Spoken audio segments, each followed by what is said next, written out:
आपको इमरान खान साहब में बुराई क्यों नजर आई? मेरी ट्रोलिंग खान साहब ने शुरू नहीं करवाई। आपकी 74 साल की तारीख का अगर कोई बड़ा लीडर है भुट्टो साहब के बाद तो वो इमरान खान है। देखिए खान साहब एक बड़े इंसान है और उनका जो विजन है, उनकी जो कम्युनिकेशन स्किल है, जो एक सेकंड भाई, ये मैं रोक दूं आपको। ਤੁਹਾਡੇ ਨਾਲ कुछ होया तो साड़ी जिम्मेदारी कोई नहीं है। नहीं, पक्की गल है। मैं दिल से आपको बता रहा हूँ, खुल के वो क्वेश्चंस करूं जो लोगों के जहन में। ये बड़ी बातें ऐसी जो मैं अपने लेक्चर्स में भी नहीं कह सकता। इंटरवल में आता है स्टोरी अभी बाकी है मेरे दोस्त। आपने हरास किया, आपने उन्हें तंग किया, आप कोई ट्रिप के ऊपर लेके गए। ये मसला सिर्फ मेरा नहीं है, ये आपका नहीं है, ये इस वक्त पूरी सोसाइटी का 24 करोड़ लोगों का मसला है। ये every trend is negative, there is nothing positive. आपकी क्लास में देखा तो बच्चियां बच्चे बैठे हुए थे और आपको ना बिल्कुल ऐसे देख रहे थे जैसे कोई बाप या भाई को देखता है। लोग ये कहते हैं कि कासिम अली शाह की जो अक्सर बातें होती हैं ना, इंग्लिश मोटिवेशनल स्पीकर्स होते हैं, उनकी बुक्स पढ़ के उनको ट्रांसलेट करके वो बता देते हैं। अभी मैं हवाला देता हूँ, मैंने हमेशा कोट किया जुमला वासिफ साहब का। खान साहब को हाईजैक किया है कुछ लोगों ने, उनकी टीम के कुछ लोगों ने हाईजैक किया हुआ है और ये सब भगोड़े थे। औज़ु बिल्लाहि मिनश शैतानिर रजीम, बिस्मिल्लाहिर रहमानिर रहीम। मैं हमेशा से ऐसे लोगों को बहुत ज़्यादा अप्रिशिएट करती हूँ जो कि एक तो सेल्फ मेड है। सेल्फ मेड होने के बाद वो इस सोसाइटी को और इस मुल्क को कुछ देते हैं, और ये सारा कुछ होने के बाद एक हल्की सी बात के ऊपर वो सारी उनकी अच्छाइयाँ जो है ना वो उनके मुंह पे दे मार दी जाती हैं। हमने आज तक अपने हीरोज की उनकी जिंदगी में कभी अप्रिसिएशन नहीं की। एक साहब हैं जिन्हें मैंने बड़ी दफ़ा बड़ी अच्छी अच्छी बातें करते सोशल मीडिया पे देखा। हमारे जो बड़े एक इम्पॉर्टेंट ओहदे पे फाइज हैं राबी पीरज़ादा फाउंडेशन में, उन्होंने कहा कि मैंने पढ़ाई छोड़ दी थी, मैंने उनकी कोई स्पीच सुन के पढ़ाई दोबारा शुरू की। अच्छा, that was the time that I said okay wait, अगर ये बात है तो he has got something in him, there is something different, क्योंकि हर बंदा इस तरह नहीं हो सकता। अल्लाह ने उनके दिल में एक बात डाली, उनका मैसेज आया और मुझे बड़ी खुशी हुई। मैंने कहा मुझे उन्होंने मैसेज किया, मैंने इंटरव्यू का सोचा उनका कि ही इज समबडी के आई शुड इंटरव्यू। उसके कुछ अर्से बाद वो एक तूफान में आ गए। ये मैं इतनी लंबी कहानी इसलिए बता रही हूँ because the person actually really deserve to know that story, वो भी अभी सुन रहे हैं। और वो तूफान ऐसा था कि मैं सोच रही थी कि ये किस तरह सर्वाइव करेंगे, क्योंकि हर इंसान की ज़िंदगी में इस तरह की ज़रूर मुसीबतें आती हैं। क्योंकि उस तूफान में मैं भी गुजरी थी और मैं अच्छी खासी ज़ख्मी हुई थी और मुझे बड़ी चोटें लगी थी, लेकिन मैंने देखा कि he sailed through it so easily, वो बड़े आराम से तैर के निकल गए वहाँ से। तो फिर मैंने उन्हें कहा भाई हुण तो इंटरव्यू दे दो। सो कासिम अली शाह साहब जो हैं वो मेरे भाई भी हैं, मेरे बहुत प्यारे हैं, और आज मैं अपनी टीम के साथ उनके पास आई उनसे कुछ बातें करने के लिए, ऐसी बातें जो कि बहन भाइयों की तो होती हैं, लेकिन I really want everybody to know the real Qasim Shah. अस्सलाम वालेकुम। वालेकुम सलाम बहन। आपकी स्टोरी तो ऐसी स्टोरी है ना कि इसके ऊपर तो मूवी बन सकती है। मैंने वैसे सोचा था उन दिनों में कि मैं एक किताब लिख दूं, मेरे 8 दिन, क्योंकि 8 दिन एक ऐसे थे जो एक पूरा तूफान था, लेकिन फिर मैंने सोचा इसको वक्त पे छोड़ते हैं, क्योंकि वो जो होता है ना जी, इंटरवल में आता है स्टोरी अभी बाकी है मेरे दोस्त, तो मैंने कहा इसको वक्त पे छोड़ते हैं, क्योंकि ज़िंदगी के बड़े वाक़यात और बड़ी कहानियाँ ऐसी हैं जिसको वक्त पे ही छोड़ना चाहिए। वो अपने मानी अपने मतलब खुद वाज़े कर लेते हैं। रोए नहीं, मैं तबीयत में नहीं है ऐसा कि मैं नहीं रोए, डिप्रेशन में नहीं, बिल्कुल भी नहीं। इंसान हूँ, दिल गमज़दा हो जाता है और कभी कभी थोड़ा सा रुक भी जाता है, स्लो हो जाता है, लेकिन ऐसा नहीं हुआ कि मैंने इसको फुल स्टॉप समझ लिया। मैंने इसको स्पीड ब्रेकर समझा। मैंने अपने आप को, अपनी ज़िंदगी की फ़िलॉसफीज़ को, अपने विजन्स को रीविज़िट करने का, रीन्यू करने का, तजदीद वफ़ा का एक ज़रिया बना लिया। अच्छा भाई, 2 तरह से मैं आपसे सवालात कर सकती हूँ। एक तो मैं आपसे खुल के वो क्वेश्चंस करूं जो लोगों के जहन में, एक मैं आपकी तारीफ़ शरीफों वाला इंटरव्यू करके बंद कर दूं। आपको क्या नहीं, खुल के करें। मैं खुशकिस्मती से उन लोगों में हूं जो वेलकम करते हैं क्वेश्चन को, क्योंकि देखें आपकी मेरी नीयत इस आज की हमारी इस गुफ्तगू में अच्छी नीयत है। ये बड़ी बातें ऐसी जो मैं अपने लेक्चर्स में भी नहीं कह सकता। सबसे पहले तो मुझे ये बताएं, करियर काउंसलर और motivational speaker are 2 different things, लेकिन लोग आपको कंफ्यूज कर रहे होते हैं, कहते हैं वो करियर काउंसलर है, मोटिवेशनल स्पीकर नहीं। हालांकि I have seen people getting motivation from you. इसका जवाब बड़ा सिंपल सा जवाब है। देखना पड़ेगा मैं बुनियादी तौर पे क्या हूँ, या मैं कहाँ से आया हूँ यहाँ तक। मेरा जो जर्नी है 24 साल का, मेरी आधी से ज़्यादा ज़िंदगी जिस काम में गुजरी है वो पढ़ाना है। मेरे फेसबुक पेज पे और मेरे अपने लेक्चर्स में और गाहे बगाहे में इसको कोट करता रहता हूँ कि जिस उन्वान के साथ मैं जीना चाहता था वो उस्ताद का उन्वान था। और इवन कि मैं दुनिया में ना हूँ, जिस उन्वान से, जिस नाम से मुझे याद किया जाए मेरे लिए कभी बड़ा एजाज होगा कि लोग कहें कि यार हमने इससे कुछ सीखा है। मैं बुनियादी तौर पे टीचर हूँ। अच्छा, मैं भी ऊपर आपकी क्लास में देखा तो बच्चे बैठे हुए थे और आपको ना बिल्कुल ऐसे देख रहे थे जैसे कोई बाप या भाई को देखता है। लेकिन कुछ लोगों ने बड़ी अजीबोगरीब किस्म की, कुछ खवातीन ने भी स्पेशली वीडियोस भी की कि आपने हरास किया, आपने उन्हें तंग किया, आप कोई ट्रिप के ऊपर लेके गए। मैं ऑनेस्टली बताऊं कि मैं इसीलिए गई थी आपके साथ ऊपर। आई रियली वांटेड टू सी कि आपके स्टूडेंट्स आपको कैसे देखते हैं, और वो नज़र या बाप की थी या भाई की थी। That was not a third thing. तो वो क्या था, वो जो एक अजीब सी बात? देखिए, ये जिंदगी में साथ साथ है। जब आगे बढ़ते हैं आप तो आप पे मुख्तलिफ तरह के एतराज़ात आते हैं। बड़े लोगों को ये पता नहीं होता, वो हसद कर रहे होते हैं, उसके वो अच्छे अच्छे नाम रखते हैं कि हम तो जी आईना दिखा रहे हैं, हम तो जी फीडबैक दे रहे हैं, हम तो जी एक्सपोज करना चाह रहे हैं। असल में उनका हसद होता है। हसद ऐसा जज्बा है जिसके मुकाबले में आप अकेले काफ़ी नहीं हैं। आप ताकतवर से ताकतवर इंसान है, हसद का मुकाबला नहीं आप कर सकते। हसद की बदतरीन जो हालतें हैं ना, उसमें से एक हालत है बहतान लगाना। वो बात कर दी जाए जो एग्जिस्ट नहीं कर रही और फिर उसको इतनी बार रिपीट किया जाए कि लोगों को वो सच लगे। यानी कि वो गीबत से भी एक स्टेप आगे। गीबत तो होता है ना कि कोई चीज एग्जिस्ट कर रही है। बहतान is it, there is nothing like that in your talking. Exist नहीं कर रही है। अल्लाह के रसूल ने फरमा दिया कि कोई शख्स झूठा होने के लिए इतना ही काफी है उसके लिए कि वो किसी बात को सुने बगैर तहकीक के आगे फैला दे। इस सोसाइटी में ये मसला सिर्फ मेरा नहीं है, ये आपका नहीं है, ये इस वक्त पूरी सोसाइटी का 24 करोड़ लोगों का मसला है। ये देखें भाई, सूरह अल-हुजरात में अल्लाह कहता है कि कुछ गुमान गुनाह है, हर चीज की उसको देखो और छुपाओ। बिल्कुल है। हमारा सोशल मीडिया देखें तो Pakistan is the only country, जरा सी कोई बात मिल जाती है ना negative, every trend is negative, there is nothing positive. बहरहाल आपने तो मार्केटिंग पढ़ी हुई है ना, कहते हैं कोई चीज अच्छी लगे तो 3 को बताते हैं, बुरी लगे तो 6 को बताते हैं। इंसानी फितरत है, इंसानी फितरत भी एग्जैक्टली। तो आपने उन खवातीन को पूछा नहीं कि बहन मैंने तुम्हें कब कुछ कहा या तुम क्यों मेरे पीछे? Did you trace them? देखिए, मेरी अब्दुल कलाम साहब के बारे में कहा जाता है कि उनको किसी ने कहा कि फलां शख्स आप पे तनकीद कर रहा है, आपने जवाब नहीं दिया। यानी आपने उन्हें जवाब क्यों नहीं दिया? उन्होंने कहा मैं अपना काम करूँ या जवाब दूं, तो मेरा काम करना मेरे जवाब देने से ज्यादा जरूरी है। तो ये आपने तय करना होता है कि सबको तो आप राजी नहीं कर सकते। दूसरी बात जो है बड़ी इंपॉर्टेंट, वो ये है कि आप ये कोई आपके साथ नहीं हो रहा होता। यानी जब भी आप ग्रो करना शुरू करते हैं, डिलीवर करना शुरू करते हैं, तो शैतानी ताकतें स्पेशली पाकिस्तान में यहाँ ज्यादा एक्टिव है ना। सोसाइटी बड़े इखलाकी तौर पे एक बड़े बहरान का शिकार है, हम शदीद डिवाइड हो चुके हैं। अच्छा, अभी आपने इतनी सारी बातें की, आपने तो किसी अंग्रेज का कोई कॉल मुझे नहीं सुनाया या जितने भी लोग हैं, लेकिन लोग ये कहते हैं कि कासिम अली शाह की जो अक्सर बातें होती हैं ना, वो कोई इंग्लिश मोटिवेशनल स्पीकर्स होते हैं, उनकी बुक्स पढ़ के उनको ट्रांसलेट करके वो बता देते। वैसे कुछ गलत नहीं है इसमें। आई मीन आपकी भी देखें, आपकी जो बुक है, अगर आप मुझे प्लीज दिखाएंगे जो फ्रेंच में वो हुई है, प्लीज जरा पकड़ाएं। ये किसी मोहतरमा ने, अभी हमारी बहन है हिफ्जा हनीफ, उन्होंने इसको कंपाइल किया, जो मेरे रिलेशनशिप पे लेक्चर्स थे। ये फ्रांस में छपी है किताब और फ्रेंच में है। मैं तो नहीं समझ पाया इसको, लेकिन उन्होंने मेरे रिलेशनशिप पे लेक्चर्स इकट्ठे किए और इसको कन्वर्ट किया। आपका अगर मुताला है, आपने बहुत कुछ सीखा है, आप पढ़ते हैं, अगर आप सीख रहे हैं तो आपके पास बात करने को होगी, आपके पास नई नई बातें करने को होंगी। हमारे उस्ताद तो क्या करते थे, इतना पढ़ो कि जब तुम लिखो तो लोग पढ़ें, और इतना सुनो यानी इतना सीखो कि तुम बोलो तो लोग सीखें। प्रॉब्लम ये है कि यहाँ पर कहने को कुछ है ही नहीं लोगों के पास। ये इंटेलेक्चुअली एक गिरावट है सोसाइटी की। मैं उस मॉडर्न कल्चर का कायल हूँ जिसमें ट्रैवल करते सीखा जाए, जिसमें सुना जाए, जिसमें किताबें पढ़ी जाएं। अब मुझे तो बड़े जुमले ऐसे भी हैं, वैसे तो मेरी एक आदत है रवि, मैं हवाला देता हूँ।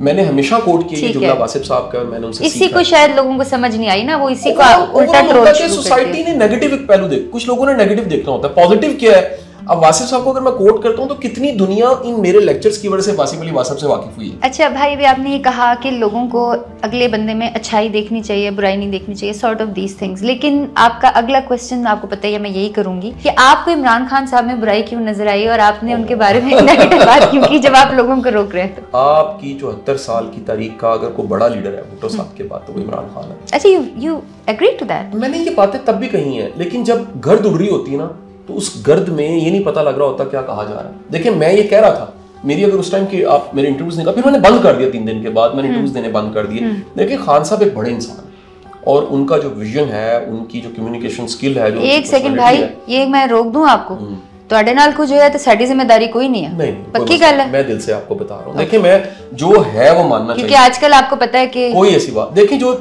पॉजिटिव है मान। अब मैं प्रॉब्लम्स भी बता देता हूँ जो मैंने इंडिकेट किए। मेरा खान साहब से कोई इख्तिलाफ नहीं था। मैं खान साहब का अदब करता हूँ, मैं आज भी करता हूं, पॉजिटिव नहीं लिया उन्होंने, सही कह रहे हैं। अब जब ट्रोलिंग होती है तो फिर पॉजिटिव नेगेटिव हो जाता है आपका। अच्छा, पहली बात, मेरे 3 एतराजात थे। मुझे बताइए आज 9 महीने 10 महीने गुजर चुके हैं, क्या वो साबित नहीं हुए? वो तीनों एतराजात साबित हुए। मेरा पहला एतराज था, खान साहब को हाईजैक किया है कुछ लोगों ने, उनकी टीम के कुछ लोगों ने हाईजैक किया हुआ है, और ये सब भगोड़े थे। क्या वो छोड़ नहीं गए? सबसे पहले छोड़ने वाले वो लोग थे जो वहां पर बैठे हुए थे। खान साहब का इंटरव्यू जब मैं ले रहा था, जो लोग बैठे हुए थे, जिनको मुझे बार बार रोकना पड़ रहा था इंटरव्यू लेने दें, जो मोतरस थे, जिन्होंने ये ट्रोलिंग शुरू कराई, मेरी ट्रोलिंग खान साहब ने शुरू नहीं करवाई। मैं आपको वाज़ेह कर दूं, ये बात मैं पहले भी बता चुका हूं, मेरी ट्रोलिंग उन लोगों ने करवाई जिनके लिए मैं इनसिक्योरिटी था, जिनके लिए एक इनसिक्योरिटी थी कि ये खान साहब के करीब क्यों हो गया। और अच्छा, टिकट वाली जहां तक बात रहेगी तो वो मैंने तमहीद पूरी बांधी। मैं टीचर हूं, टिकट मुझे नहीं चाहिए थी। जो मुझे जाती तौर पे जानते हैं उन्हें पता है कि मैंने कोई सियासत में नहीं आना इस तरह से, या मेरा कोई टारगेट नहीं। सीट तो अच्छी लगती होगी ना, तभी तो आप फिर वो अलहमरा के बन गए ना। देखिए, गुजारिश पता क्या, वो डिलीवर करने के लिए आप बनते हैं। मैं खान साहब की गवर्नमेंट के टाइम पे भी कई कमेटियों का मेंबर था, लेकिन जब ट्रोलिंग होती है तो फिर वो जो पॉजिटिव है वो नेगेटिव हो जाता है। खान साहब के टाइम पे गवर्नर ने मुझे इंडस्ट्री एकेडमी लिंकेज की कमेटी बनाई, जिसमें 7 वाइस चांसलर। उस कमेटी को मैं हेड कर रहा था। अब वो पीटीआई का टाइम था।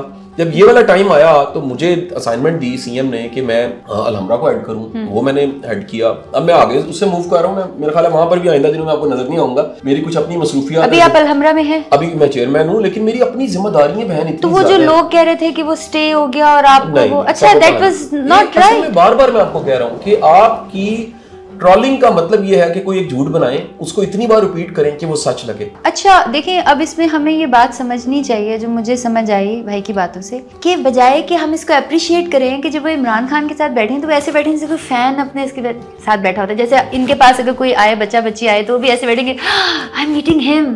सो that was a gesture of respect and the gesture of appreciation. That has nothing to do कि कोई डरा हुआ है। मुझे पता है, if I meet my teachers, old teachers, या मैं किसी बड़े इस्लामिक स्कॉलर से मिलूंगी तो मैं ऐसे बैठूंगी कि यार इसको मुझसे ज़्यादा पता है, मुझे ऐसे बैठना है। और मैं अगर किसी ऐसे इंसान से मिलूंगी, यार मुझे ज़्यादा पता है, तो I will be more relaxed. So that was the language and the trolling was negative right here. दूसरी बात ये थी कि टिकट मांगना, I mean for that matter हम बड़ी दफ़ा जानते हैं, मैं जब इंटरव्यूज करती थी मैं अक्सर कह देती थी, अच्छा जी अगर आप मुझे मिनिस्टर बना दें तो मैं तो ये कर दूंगी। सो दैट वाज दैट कॉन्टेस्ट। और तीसरी बात, टिश्यू पेपर रह गया जी ਤੁਹਾਡਾ। नहीं, मैंने बताया हुआ है कि दरअसल कह लीजिए कि बाहर सर्दी थी, मैं जब अंदर गया मैं अक्सर वैसे टिश्यू रख लेता, मेरे पास नहीं था। अच्छा। और मैंने वो टिश्यू उठा लिया, लेकिन क्योंकि जल्दी थी मैं उसे साफ नहीं कर सका और मैंने उसको रख लिया। असल में फिर बता रहा हूँ कि एंगलिंग करके ट्रोलिंग करने का मतलब ये। अच्छा, आपको बता दूं, इससे पहले मेरी वाले ट्रोलिंग से पहले पीटीआई में कल्चर आ चुका था कि जो बंदा भी बात करता है उसको ये टारगेट करते थे। नंबर 2 मेरा एतराज ये था कि देखें, सोसाइटी, माशरे आगे बढ़ते हैं फ्लेक्सिबिलिटी से। आप 9 मई से पहले जाएं तो खान साहब खुद कहना शुरू हो गए कि मुझसे रब्ता कोई नहीं कर रहा, मुझे सबको साथ मिलाना है, मैं सबको साथ लेके चलता हूँ। तीसरी बात मेरी थी वो दरगुजर के हवाले से थी, और वो भी अगेन अगर हम वीडियो लगा दें तो खान साहब की वीडियो मौजूद है जिसमें खान साहब ने कहा है कि नेल्सन मंडेला अगर ना छोड़ता। ये बातें मैंने वहां कही थी, जो मैंने कही थी वो बाद में खान साहब भी कहते रहे कि नेल्सन मंडेला अगर दरगुजर ना करता, माफ ना करता, पता है मक्का के बाद अगर दरगुजर ना होता तो सोसाइटी आगे ना जाती। मैं समझता हूं कि ये एक इतना बड़ा क्राइसिस पाकिस्तान में पैदा हो गया, इस तरह का वक्त 74-75 साल में किसी ने नहीं देखा। अच्छा, एक तो चलो आपके इमरान खान को जो भी था उसकी आपकी प्रॉब्लम थी, दूसरी ये थी कि why did you appreciate Shahbaz Sharif साहब? वहां उसकी मैं माजरत मैंने कर ली थी कुछ 3 बार टीवी पे। शायद मेरे अल्फाज का चुनाव ठीक नहीं होगा। देखिए, मैं आपको अपना सीना चीर के तो नहीं दिखा सकता, आप किसी की नीयत को अंदर घुस के तो नहीं देख सकते, आप उसकी बातचीत सुन सकते हैं। थोड़ा सा हमें स्पेस देनी चाहिए, वक्त साबित करता है क्या ठीक है क्या सच है। तो मेरा ख्याल है कि शायद उस एंकर का क्वेश्चन और उसको मेरा हैंडल करना गलत था। और मैं फिर आपको बताऊं, ये एक बड़ा मसला है कि इस सोसाइटी में ये शिद्दत कि आप कुछ भी कहें, मसलन आप पीटीआई के हवाले से कुछ भी कहें तो आपको फौरी तौर पे कह दिया जाए पटवारी हैं। मैं तो पटवारी नहीं हूँ, मैं थ्रू आउट कहता रहा यार मैं वोटर हूँ, मैं वोट मैंने दिया है, मैं लव के साथ ये बात कह रहा हूँ। इस सारी गेम में इनसिक्योरिटी किसके लिए थी? इनसिक्योरिटी उन करीब के लोगों के लिए थी जिन्होंने खान साहब को हाईजैक किया और उन्होंने ट्रोलिंग शुरू करवा दी। मुझे बड़े लोगों ने बताया, और मुझे अच्छा पता है ये लगता था कि जहाँ पर इतने बुरी चीजें आ रही ना, वहाँ पे कोई ना कोई स्टूडेंट आपके मना करने के बावजूद लिख देता था, no we love sir Qasim Ali Shah, he is a great person माशाल्लाह। और दूसरा, आपकी पर्सनैलिटी में एक और चीज़ है भाई कि जब कोई आपसे पर्सनली मिलेगा ना वो आपसे दुश्मनी नहीं रख सकेगा, आपने ये अंदाजा लगा लिया होगा। अल्लाह की बड़ी मेहरबानी, अल्लाह का बड़ा करम है। मैं आपको आज वो बता रहा था कि आप किसी भी क्राइसिस से, किसी भी चीज से कैसे निकलते हैं। आपका सवाल है, मैं इधर उसको दोहरा देता हूँ। मेरा मानना ये है कि 3 चीजें ऐसी हैं जो आपको किसी भी पर्सनल क्राइसिस से, और बिलखसूस किसी भी तरह का क्राइसिस जो हम फेस कर रहे होते हैं, अगर वो 3 चीजें आपके पास है तो आपकी बचत होती है। पहली चीज ईमान और तवक्कल है। अगर आपका रब पे पूरा भरोसा है कि रब आज तक पालता है और इस आज का एक कल है, जिसको कल पे यकीन है ना, वो उस क्राइसिस में से निकल जाता है। चीज है कि ये मेरी बातें शायद सुनने में आसान हो, अमल करने में बड़ी मुश्किल हो, लेकिन ये कारगर है। इनको हमने प्रैक्टिस करके देखा और बड़े लोगों को ये अब तो होता है कि लोग किसी क्राइसिस में आके राबी मेरे से रब्ता करते हैं। अल्लाह के करम से, अल्लाह के फजल से मेरा ये जो प्रोफेशन की साइड है, काउंसलिंग की, कोचिंग की, इसमें सबसे इंपॉर्टेंट किसी का जो है ना वो कॉन्फिडेंशियल रखना है, किसी का मैटर। अवाम की आंखें नहीं खुलती। इन्होंने आमिर लियाकत को मार दिया, दे किल्ड, और इनको क्या लगता है कि इनसे क्वेश्चन नहीं किया जाएगा। जो उसने किया, he is answerable to his deeds and you will be answerable to yours. आपसे ये पूछा जाएगा आपने क्या किया, ये नहीं पूछा जाएगा आमिर लियाकत ने किया, उसने जो किया सो किया, तुमने क्या किया, फलाने ने क्या किया, राबी पिज़्ज़ादा ने क्या किया, कासिम अली शाह ने क्या किया। ये वाले क्वेश्चन हमसे पूछे जाएंगे, तुमने क्या किया। आजकल कासिम भाई, मैं हैरान हूँ कि लोग जो अच्छी फैमिली वाले हैं, वो पीटीआई के हों या नून लीग के हों या और भी वटेवर जो मौलाना साहब हैं उनके पार्टी के लोग हों, सबकी इतनी गंदी ज़बान है एक दूसरे के बारे में, एक दूसरे की फैमिलीज़ के बारे में, और फैमिलीज बीवियों को ट्रोल कर रहे होते हैं इतनी बुरी तरीके से। और मैं सोच रही होती हूँ यार, ये जो बंदा लिख रहा है ये बात, उसके घर में बीवी बच्चे नहीं होंगे, उसकी बहनें नहीं होंगी, वो कमेंट नहीं देखेंगे उसका कि तुम इखलाकी तौर पर कितने बुरे हो। इस कौम का इखलाक बुरा है और इस कौम का इखलाक हमें ठीक करना है। मुझे बड़ी खुशी होती है कि आप स्टूडेंट्स को पढ़ा रहे हैं। एक आपसे रिक्वेस्ट करूंगी, जो मैंने नेचुरली, अब बाहर चले जाए ना, अभी आप बाहर चले जाए तो आप जो लड़के गुजर रहे होंगे ना, वो खातून को देख के अपनी नजरें नीचे नहीं करेंगे, वो उसको घूरते रहेंगे जब तक वो गुजर नहीं जाएगा, वो उसको घूरते रहेंगे। तो आपने इन बच्चियों को बताना है कि वो ऐसी माएँ बने कि अपने बच्चों को समझाएं कि वो औरत बिकनी में भी जा रही है ना, स्कर्ट में भी जा रही है, शलवार कमीज अबाया छोड़ो, तुमने उसकी तरफ नहीं देखना। इतनी मजबूती होनी चाहिए। yes. अच्छा बहन, मैं वापस उस टॉपिक की तरफ आऊँ। पहला तो आपका तवक्कल खुदा है। मैं आपको ये बताता जो ये हमारा जो सारी बातचीत है, ऑडियंस को ये पता लगनी चाहिए, ये नेचुरल है। अच्छा, दूसरी जो चीज आपको बचाती है ना क्राइसिस में से, वो है आपका सोशल सर्कल। अच्छा, इसकी मैं मिसाल देता हूँ। जो कील होता है ना, पानी के ऊपर रखा जाए डूब जाता है, लेकिन अगर किसी लकड़ी के तख्ते में कील को लगा के उसको पानी पे रखा जाए तो वो तैरता रहता है। आपको लगता है ऐसे ऑनेस्ट फ्रेंड्स होते हैं इस दुनिया में? ये बनाने पड़ते हैं, अचानक नहीं मिलते। मेरा कोई दुनिया में दोस्त नहीं है भाई, मैं बड़ा खुशकिस्मत हूँ। मुझे अल्लाह ने ये दौलत, हज़रत अली करम हाँ। मैं इतनी दौलत है मेरे पास, मोहब्बत करने वालों की, दोस्तों की, और क्लोज सर्कल की, उसमें फैमिली भी शामिल है, उसमें अपने फ्रेंड्स भी शामिल है। लेकिन मैं honestly I will stop you there because when I had problems तो मेरे साथ कोई नहीं खड़ा हुआ था। तो अब मुझे दोस्ती पर या रिश्तों पर एतबार ही नहीं रहा। अब मैं सिर्फ अल्लाह के काम करती हूँ, कुरान पढ़ती हूँ, पढ़ाती हूँ, लिखती हूँ कुरान, लोगों की खिदमत करती हूँ।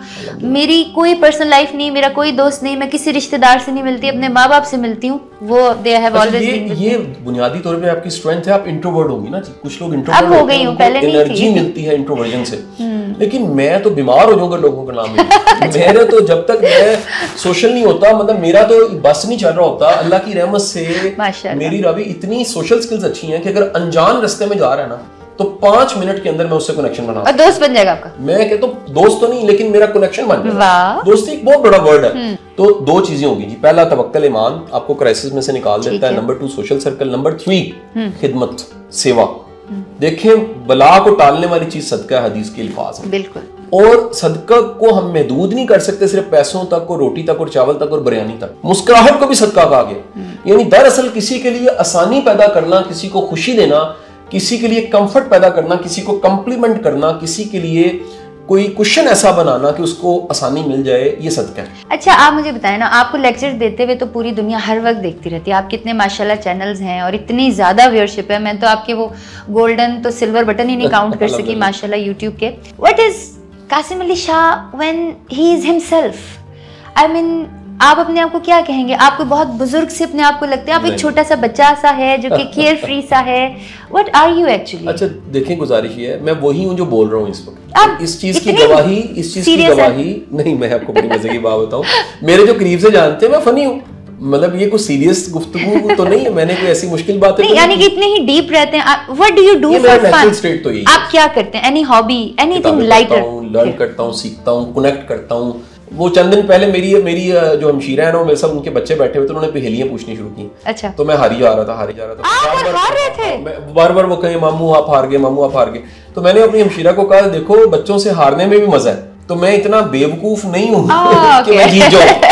मैं समझदार हूँ, मुझे पता है इनको जिता के और मामू का हारना इस वक्त कितना जरूरी है। ये इटसेल्फ एक एक्सपीरियंस है। दिन होता है वो आपको इतना हैवी गुजरता है जी, इधर से ये बड़े लोग आ रहे हैं, ये इनसे मिल रहे हैं, ये स्टूडेंट से मिल रहे हैं, I mean you have very lot of people around you माशाल्लाह। वो कौन सी मोमेंट होती है that is only for you, nobody else? देखें, इबादत आप रब हैं, आपकी तन्हाई आप और रब है। मैं कमरे में मैं अकेला बैठा होता हूँ, मैं किताबें पढ़ता हूँ, मैं अपने साथ टाइम गुजारता हूँ, मैं ट्रैवल करता हूँ, बाज़ औक़ात कोई साथ नहीं होता, मैं ट्रैवल करके बड़ा एंजॉय करता हूँ। नेचर के साथ मेरा बड़ा कनेक्शन है। अपने लॉन में बैठ के गीले घास पे नंगे पाँव रखने का बड़ा मजा आता है। टाइम कहाँ से मिलता है आपको? मैनेज करना है, काम के वक्त काम है, ये काम का वक्त है, 9 to 5 टका के काम करें, घर जाएं टका के फैमिली को टाइम दें। 9 to 5 के बाद नो वर्क? मैं नहीं, फिर फैमिली टाइम में मैं कभी इंटरप्ट नहीं होने देता। आप टीचर भी हैं, आप स्पीकर भी हैं, आप एक कंपनी के CEO भी हैं, इन चीज़ों को हम सेपरेट रखते हैं। ये बताएं कि आप बाप अच्छे हैं, बेटे अच्छे हैं, भाई अच्छे हैं, या शौहर ज्यादा अच्छे हैं? कौन सबसे ज्यादा खुश है? बेगम तो कदे खुश नहीं होती। मेरा ख्याल है इसमें जो रोल है ना एज फादर का,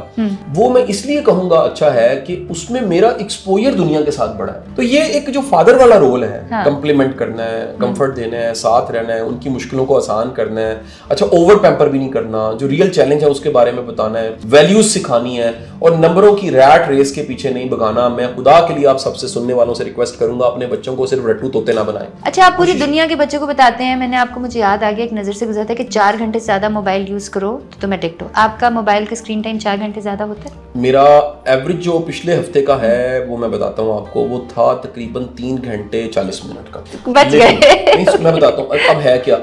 वो इसलिए है कि मेरा सारा बिजनेस ही मोबाइल पे है ना, और मोबाइल के बारे में अक्सर ये बात मैं आपके सामने इसलिए कह रहा था, पहले भी कह चुका हूँ, किसी की औकात देखनी हो तो उसका सर्च बटन दबा दें। अच्छा, यूट्यूब का सर्च बटन दबाएं या गूगल का सर्च बटन दबाएं, उसकी औकात निकल के सामने आ जाएगी। चैटें चेक करने की जरूरत नहीं है। जो हमारी बहनें अंगूठा लगा के खामन का मोबाइल चेक करना चाहती हैं, बंदे की असल औकात उसकी सर्च में होती है, जो तलाश है बंदा वही है। अच्छा, मैं छोटी छोटी सी बात करूंगी, so we just wrap up the interview. खाना बनाना आता है? मैं ऑमलेट बड़ा अच्छा बना लेता हूँ, चाय बना लेता हूँ, ब्रेड टोस्ट गर्म कर लेता हूँ, पकोड़े बना सकता हूँ, कुछ बड़ी बुनियादी चीजें, आलू भूनने आते हैं बस नहीं। लेकिन मुझे अब ये ना कोई हायर कर ले इस काम के ऐसा खाने नहीं, उसकी वजह से इतने को काम आपके बारे में कहा जाता है आप सब काम करते हैं। नहीं, मैं कोई दावा नहीं करता, बड़े काम मैं नहीं कर सकता, लेकिन ये बड़े बेसिक चीजें हैं, क्योंकि जो स्टूडेंट लाइफ थी उसमें भी, और मैं बड़ा बेटा था, अम्मा के साथ मैं कपड़े धो लेता था, बर्तन धो लेता था। तो मेरा कुलिया ये है दुआ लेने का कि आपको ना माँ बाप को ये नहीं कहना चाहिए मेरे लिए दुआ करें, आपको अपनी हरकतें ठीक करनी चाहिए कि वो खुद करें, वो दुआ करें। एक तो नेचुरल माँ बाप में कशिश होती है औलाद के लिए, इमोशंस होते हैं, लेकिन आपका काम ऐसे होने चाहिए या आप उनको सपोर्ट ऐसा करें। वालिद साहब मेरे वापडा में जॉब करते रहे, और एक दफा मेरा वापडा उसमें लेक्चर था, मैं अब्बा जी को लेकर मैं चीफ गेस्ट शील्ड मैंने उनको दिलवाई। जितने रिबन कटिंग्स हैं ये भी आपको, मैं किसी मिनिस्टर से नहीं करवाता, आज तक मैंने नहीं करवाई, ये मेरे बारे में मशहूर है। मैंने हमेशा फीता कटवाया है, तो वो मैंने अपने वालिद से वालदा से कटवाया, बल्कि मैं आपको अगर इजाजत देता हूँ वो कब भी दिखाता हूँ, ये देखिए जितनी दफा ये वालिद साहब है, ये वालदा है, ये वाले से ये देखिए पुरानी ये तस्वीरें हैं, कोई घर की बुनियाद रखी है अम्मा अब्बा, ठीक है जी। मैं अक्सर कहता हूँ कि मेरे अंदर जो अच्छा है उसका क्रेडिट अल्लाह ताला को जाता है, अल्हम्दुलिल्लाह रब्बिल आलमीन, और दुनिया में अगर मैं कहूँ तो वो क्रेडिट मेरे माँ बाप और टीचर्स को जाता है। और जितना बुरा है सर मैं उसका क्रेडिट लेता हूँ जी, वो मेरी नालायकी है, मेरी कोताही है और मेरी कमी है। जो अच्छा है वो सारा मेरे रब की मेहरबानी है, मेरे वालिदैन और टीचर्स का कमाल है। चलें, हमें बहुत अच्छा लगा, और कासिम भाई के साथ मैं आपको सच्ची बताऊं तो मैं उनकी लिटरली बहुत इज्जत करती हूं, और आप लोगों से यही कहूँगी कि अच्छा गुमान रखो, हम मुसलमान हैं, हम एक उम्मत है, हमें ये अच्छा नहीं लगता, हमें ये ज़ेब नहीं देता कि हम दूसरे मुसलमान को इस हद तक तंग करें कि वो बेचारा मेंटली डिस्टर्ब हो जाए। हम करते हैं, the fact is we do, and we even जो नहीं करते वो एंजॉय करते हैं हम कमेंट्स को रीड करके। अपने अंदर पॉजिटिविटी लेकर आए, क्योंकि पाकिस्तान ये ईंट मिट्टी गारा कचरा ये सब कुछ नहीं है। पाकिस्तान हम हैं जो सांस ले रहे हैं, जो सोच रहे हैं, this thought is Pakistan. So आप सबका बहुत शुक्रिया। Keep watching the channel. अल्लाह हाफिज़।